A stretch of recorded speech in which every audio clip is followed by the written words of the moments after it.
Hi guys, welcome back to my channel. మీరు కానీ నా వీడియో ఫస్ట్ టైం చూస్తున్నట్టయితే ప్లీజ్ డూ సబ్స్క్రైబ్. సో నేనైతే గంగమ్మ తల్లి టెంపుల్కి వచ్చేసాను. ఇదైతే పడార్పల్లిలో ఉంది. సో ఇది సండే రోజు అనమాట వచ్చింది. సో ఫస్ట్ టెంపుల్ చూడండి ఎంత బాగుందో అసలు. అంటే నేను వీడియో తీసే టైంకి అక్కడ ఎవరు లేరనమాట. సో అందుకే ధైర్యం చేసి అలా వీడియో తీసేసాను. సో చూడండి గుడి అంతా ఎంత ప్రశాంతంగా ఉందో. ఇంకా అమ్మవారైతే ఎంత కళగా ఉన్నారో అసలు. గంగమ్మ తల్లి చూడండి, అంటే నేను కొంచెం దూరం నుంచి తీశాను. ఎంత బాగున్నారు అమ్మవారు. ఇంతకు ఎందుకు వచ్చానో మీకు చెప్పలేదు కదా. ఎందుకు వచ్చామంటే అసలు మా అన్నయ్య పెళ్ళేమో కానీ నన్ను అయితే రోజు తిప్పుతున్నారు గుళ్ళని. ఇంకైతే మా పెదమ్మ మొక్కుందనమాట, అన్నయ్యకి పెళ్ళి ఫిక్స్ అయితే ఇక్కడ పొంగల్ పెడతా అని. ఇంకా అందుకని వచ్చేసాం ఈ టెంపుల్కి. ఇంకా అక్కడ మా పెదమ్మ వాళ్ళు అక్కడ పొంగల్ పెడుతుంటే నేను ఇలా వచ్చి అలా వీడియో తీస్తూ ఉన్నాను అనమాట.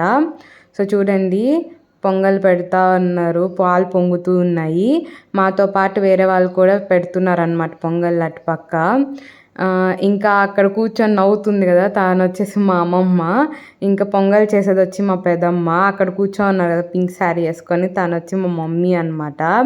చూడండి ఇంకా ఈ వీడియో తీస్తుంటే ఈ క్యూట్ టాటాయిస్ కనపడింది. ఎంతో బుజ్జి బుజ్జిగా ఉందో కదా, చాలా క్యూట్గా అనిపించి మీకు చూపిద్దామని అలా వీడియో తీసా. ఇంకా ఆల్మోస్ట్ పొంగల్ అయిపోవచ్చిందనమాట.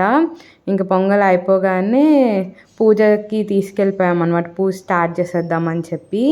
ఇంకైతే మా పెదమ్మ తీసుకొని స్టార్ట్ అయిపోయింది. నేను వాళ్ళ వెనకాల అలా వెళ్ళిపోయాను. ఇంకా మా మమ్మీ వచ్చేసి టెంకాయ కొట్టేసింది అనమాట.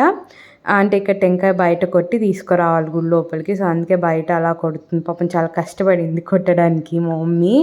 ఇంక నేనైతే మళ్ళీ తిట్టకండి, హెల్ప్ చేయొచ్చు కదా వీడియో తీయకపోతే అని అనకండి, మా మమ్మీయే కొడతాను. సో అందుకే ఇంకా అయితే అమ్మవారికి చీర, జాకెట్, నిమ్మకాయల మాల, అలాగే మా అన్నయ్య పెళ్లి కార్డు అన్నీ ఇచ్చామన్నమాట. ఇంకా పూజారి గారు అయితే పూజ స్టార్ట్ చేసేసారు.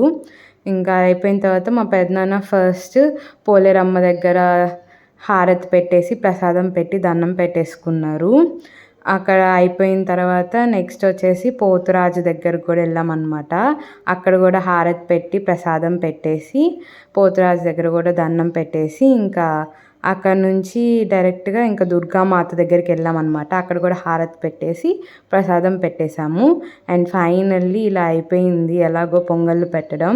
ఇంకా తర్వాత మనం ప్రసాదం తినాలి కదా, ఇంకా అందుకని చెప్పి నేను వెళ్ళి ఆ కొబ్బరి చిప్పని పగలగొట్టి ఇంత గట్టిగా ఉంటే అలా పగలగొట్టి తినేసాను. అంతే మరి, ఉంటా, టాటా.